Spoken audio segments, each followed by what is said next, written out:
Esse vídeo vai ser para falar um pouco sobre como a escrita criativa me fez mudar de vida.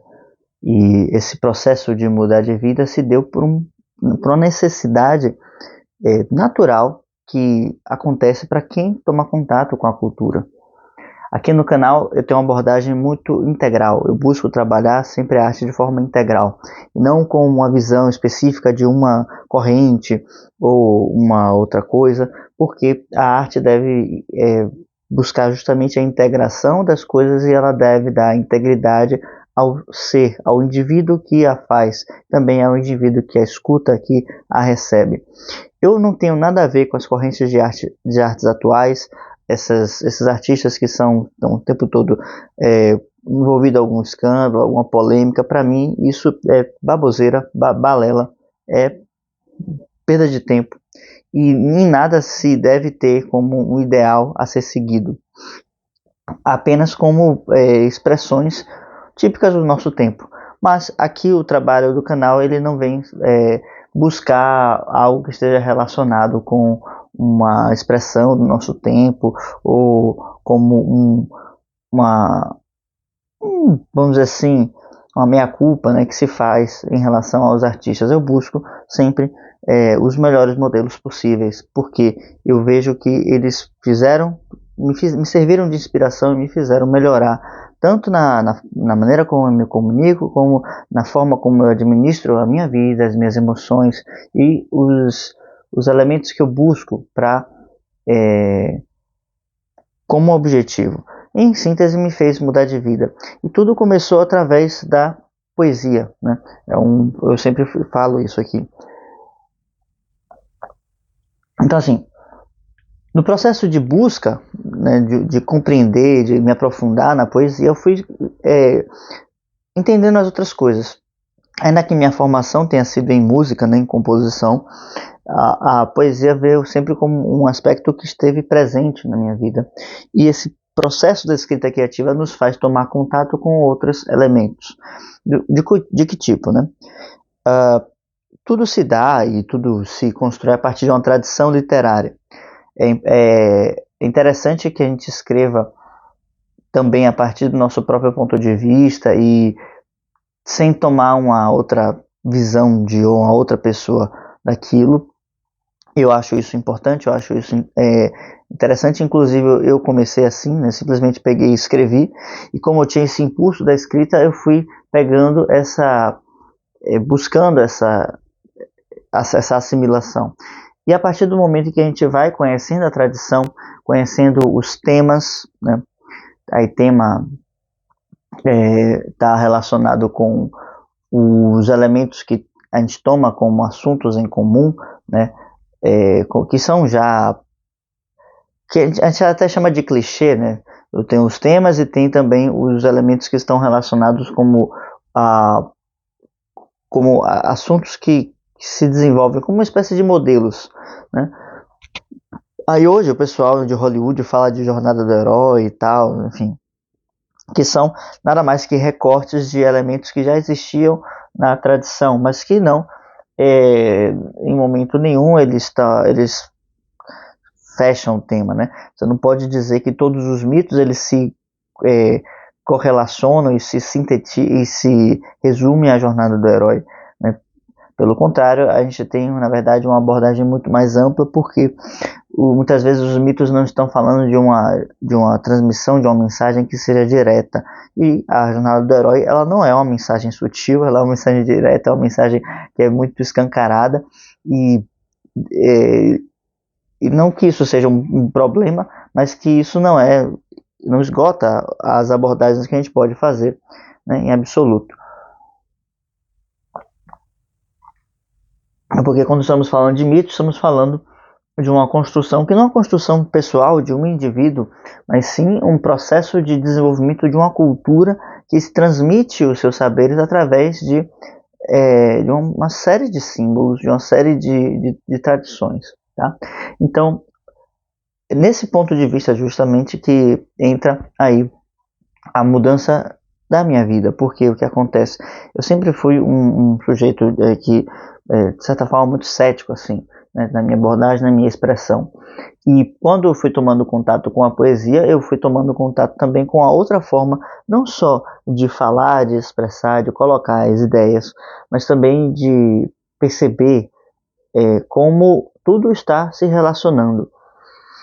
A maneira como o Camões, por exemplo, ele vai criando palavras novas, ou não é nem que palavras novas, mas como ele vai dando qualidade às coisas, né? Eu sempre gosto do exemplo de um poema, que é o Verdes são os campos de cor de limão. Já até fiz uma declamação lá no Instagram, né? Inclusive, se você não me segue no Instagram, segue lá a revista Polis. Então, ele fala que os campos se estendem com verdura bela. E aí você lê isso pela primeira vez, você pensa, verdura bela? Assim, verdura é de comer, né? Sei lá, cenoura, batata, enfim. Aí já vou falar também que existe a diferença de legumes e verduras. Verduras são sempre verdes e você come fresca, né? Enfim, mas eu não sei, deve ser, mas não sei. Mas quando a gente pensa em verdura, a gente pensa em coisas de comer que vem da terra, né? Basicamente. Mas na verdade ele está falando do verde, verdura, a verdura do campo. O campo se estende com verdor, né? Essa verdura bela e verdura, né? Não verdura de comer, mas verdura de qualidade do verde. Isso então dá o primeiro elemento, se relacionar com outras formas de expressão das quais eu não estava acostumado de forma alguma. E quando a gente fala de expressão e pensando na escrita, vem o ato principal da escrita, que é justamente escrever. E na parte da escrita, nossa, eu era muito ruim. Eu era muito, assim, prejudicado. Porque eu nunca tive interesse em gramática, em redação, essas coisas do ensino médio. Eu sempre tive um rechaço por isso. E queria estar me relacionando com as exatas, né? Mas isso, na verdade, era um preconceito que eu tinha e que eu não penso que eu tinha porque eu tinha simplesmente, mas muito provavelmente isso foi plantado, né? Assim como nosso sistema ele vem preparando a gente para uma série de predisposições. Uma dessas predisposições é rechaçar aquilo que a gente não tem tanta facilidade. Então, como eu não tinha tanta facilidade com essa coisa das palavras, até porque as palavras estão sempre relacionadas com alguma emoção, com alguma coisa muito concreta, né? Isso eu desenvolvo mais quando eu falo dessa filosofia de linguagem e tudo. Essas palavras que eu tinha dificuldade demonstravam que eu precisava trabalhar um elemento emocional em mim. Justamente a partir do momento que eu comecei a escrever, eu fui percebendo que eu não sabia, né, colocar bem as vírgulas, a pontuação, fazer as concordâncias adequadas e diferenciar as palavras corretamente. O que me fez trabalhar é justamente isso, né? Então, depois de sair do ensino médio, né, comecei a trabalhar português, comecei a ir conhecendo as palavras que eu não conhecia e desenvolvendo uma sensibilidade para essas coisas. Eu me considero, né, e não só por mim, mas porque muitas outras pessoas já me falaram, como natural, um escritor natural, né? Que desde os primeiros escritos, né, já tinha boas ideias, boas reflexões e boas imagens. Eu me considero principalmente um cara bom de imagens. De carregar emocionalmente um texto, né? Eu acho que é onde a minha força de expressão ela mais é mais coerente, né? E tem uma relação muito interessante com a música, porque eu consigo fazer essa tensão e essa resolução, né? Para quem estuda música sabe da harmonia, e você tem então as tensões e as resoluções, e independente se você está falando de um sistema tonal ou não, mas você tem sempre essa relação da tensão e de algo mais solto, né? Mais fluido. Eu acho que eu sou um cara que consegue fazer bem isso na parte da escrita. E fui percebendo então que precisava trabalhar bem a parte de ritmo, né? Ritmo, eu acho que sempre foi uma coisa que eu precisei trabalhar, né? Quando me desenvolvi. E com o ritmo vem também a parte das metáforas, das analogias, dos símbolos, né? E acho que essa parte que eu fui precisando ir desenvolver quando eu fui escrevendo, né? E percebendo essas fortalezas nos outros poetas. Então, assim, eu acho que quando uma pessoa começa a escrever, ela vai ter algum ponto onde ela se destaca mais. E à medida que ela for tomando contato com outros textos, e por isso é muito importante ter a tradição, os artistas aos quais ela se inspire, ela vai então conseguir ir complementando as lacunas que faltam, assim como a gente faz ao complementar uma bibliografia, uma biblioteca, a gente pega, lê um livro e vai percebendo que vai precisar ler outros tantos para poder entender bem aquele livro. A tradição literária, ela funciona mais ou menos assim. E tão interessante é isso que você vai percebendo como os textos vão se relacionando uns com os outros. E então os que a gente chama de plot, né? Os plots que são na verdade os motes das histórias ou das poesias, eles vão se relacionando todos, né? Eles têm alguma relação com os outros e quando não são exatamente cópias, né? E nenhum problema nesse processo de cópia desde que você não se sirva disso simplesmente para trabalhar o que você precisa trabalhar, né? Na verdade, a cópia, ela vai, ou a imitação, né? A imitação é melhor. A imitação, ela vai servir para que, dentro de um tema já assim consagrado, consolidado, você desenvolva a sua expressão e também você possa colocar ali uma outra visão sobre um mesmo tema já muito consagrado, vamos assim dizer. Então você vai a contribuir com isso, né? Então é um processo que na verdade a gente vai ganhando, né? Nesse desenvolvimento, nessa tradição, né? Nesse compartilhamento de tradição. Tradição poética é um tema que eu gosto de falar, já falei bastante no blog, e eu vou retomar, falar sobre isso lá no Substack. Então, se você não me segue lá no Substack, siga lá para me ver meus textos, ler meus textos, que vão ao ar toda segunda-feira agora. E, enfim, a gente vai se comunicando lá de uma forma mais calma, né? Mais tranquila. Então, temos esse processo de tomar contato com as emoções, que é muito importante. O que mais foi importante para a minha vida? Graças à escrita criativa eu consegui fazer isso, né? O próprio processo de escrever, de tomar contato com palavras novas, né? E existe ainda mais uma coisa que é justamente, eu já citei isso algumas vezes, né, durante o vídeo, mas falar mais propriamente agora, que é justamente o contato com a tradição literária como um todo. Esse contato com a tradição literária como um todo, ele se desenvolveu para âmbitos além da escrita, principalmente a filosofia. Eu comecei o interesse pela escrita e pela filosofia simultaneamente, tá? No mesmo período de vida. Quase, poderia dizer até que no mesmo dia. Mas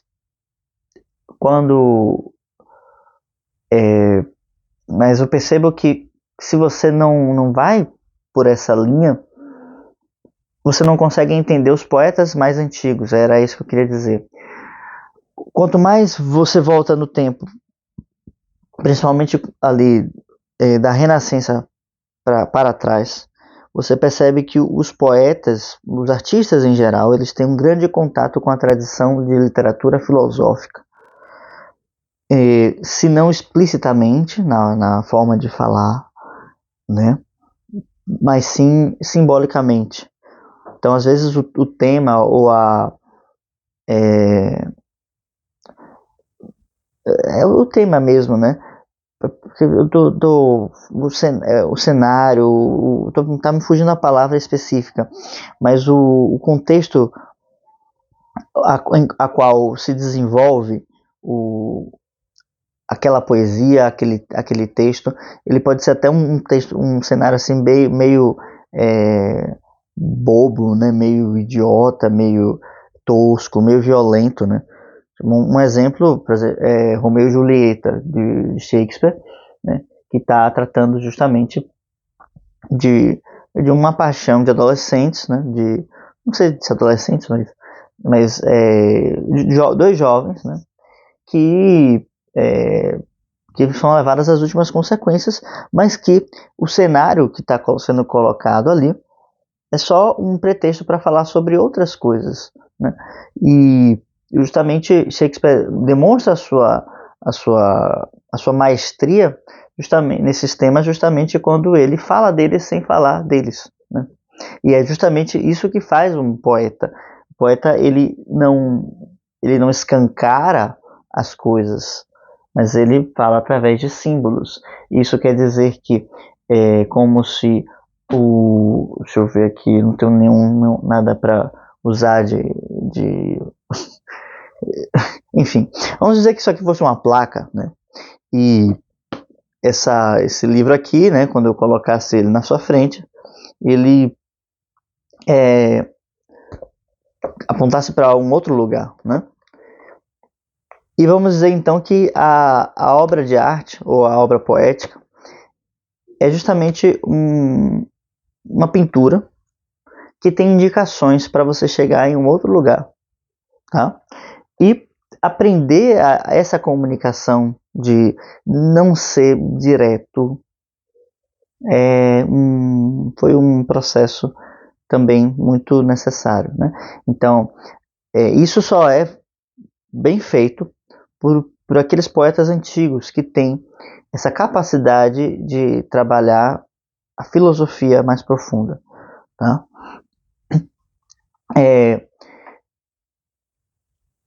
Porque mais recentemente, né, do período romântico para cá, a arte tem se tornado, a literatura especificamente, ela tem se tornado o âmbito de desenvolvimento muito psicológico, tá? E apesar de ter a sua utilidade e de existir o âmbito psicológico na literatura, isso é muito claro, muito óbvio, eu tenho que isso ainda pode ser mais desenvolvido, né? Então, quando você pega o exemplo dos poetas antigos, como Homero, como Dante, como Camões, eles vão ter os elementos psicológicos e os personagens, né? Os personagens como aqueles que representam, essa é uma palavra boa, né? Representam todo uma gama de matizes humanas e que condensa, né, nesse personagem ideias muito profundas, muito ancestrais, assim vamos dizer, porque são ideias que a gente chama de arquetípicas. Então os personagens para esses poetas não são personagens porque eu me identifico com eles, porque sei lá, eles usam eles têm uma forma de manejar a espada, né, que é muito parecida com a que eu também faço. Não se trata disso, se trata de encontrar traços psicológicos e mentais, né, que representem os meus valores também, né? Encontrar valores que são semelhantes, mas não valores que são meus por serem meus, valores que eu tenho por eu ser humano. E quando eu tomo contato com esse personagem, eu percebo que ele é um modelo a ser imitado e eu, nesse processo de imitação, vou eduzindo, né, tirando de dentro, virtudes que eu possuo, valores que eu possuo enquanto ser humano, enquanto homem, enquanto pessoa que é capaz de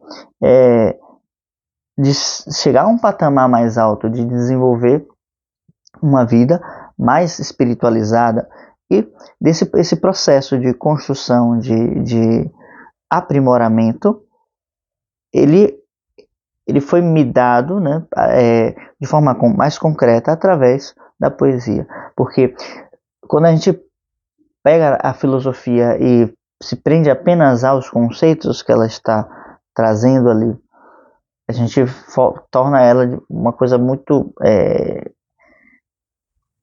não só insalubre, porque fica uma coisa difícil de ser estudado, não é só isso, mas também a gente fica sem meios de ação, de realizar isso que está sendo proposto pela filosofia, né? Então vira apenas uma batalha de conceitos, e a filosofia não deve ser nunca algo que está preso a conceitos, algo que está preso a conceitos, mas sim uma forma de vida, um estilo de vida. E para que as coisas tenham, ou seja, se transformem em um estilo de vida, precisam de um modelo. Quem é o modelo? O modelo, então, são esses personagens que não são pessoas, são modelos universais, são modelos de heróis, são modelos de virtude, de potência humana, de capacidade de realização. Não porque são como grandes coaches ou CEOs internacionais ou gente executora, mas porque têm valores humanos, e através dos seus valores humanos eles executam muita coisa, né? Eles exercem o seu trabalho, tá bem? Então, esses 3 elementos foram fundamentais quando eu penso, né, na minha trajetória com a escrita, né? Então, a escrita me permitiu ter uma abordagem menos lógica, né, menos direta, menos tosca da vida, me permitiu escrever melhor mesmo, né, e com isso organizar o meu pensamento, e também conseguiu me fazer perceber como os elementos filosóficos, ou seja, como os conceitos, eles podem ser transformados, transladados para o mundo concreto, o mundo da prática, o mundo, como a gente chama? Da realidade, né? Ainda que a realidade seja uma outra coisa, na verdade. Bom, para o vídeo de hoje era isso. Eu queria compartilhar um pouco com vocês essa minha experiência, essa forma de lidar com os textos, não de maneira fria e isolada, né, como a gente costuma fazer, mas assim, buscar essa abordagem integral. Toda vez que eu busquei fazer essa abordagem integral, integrar as artes, integrar os textos, integrar a filosofia, integrar a literatura, né? Isso tudo funcionou bem, né? E aqui, por isso, no canal a gente desenvolve essas quatro áreas, né? Literatura, poesia, as artes e a filosofia. E tudo isso vem a conformar, a desenvolver esse que eu apelidei, né, há pouco tempo, de Rhapsody moderno, né? Porque sim, achei um nome legal, e a gente vai começar a trabalhar, né, nessa linha, para desenvolver elementos relacionados a essa linha, tá? É isso, me acompanha lá no Substack. Caso você tenha gostado desse vídeo, deixa um like, se inscreva no canal. Se quiser estudar comigo, o Clube do Livro, né, está aqui com um link na descrição. Certo? Então, até a próxima e nos vemos no próximo vídeo. Tchau, tchau.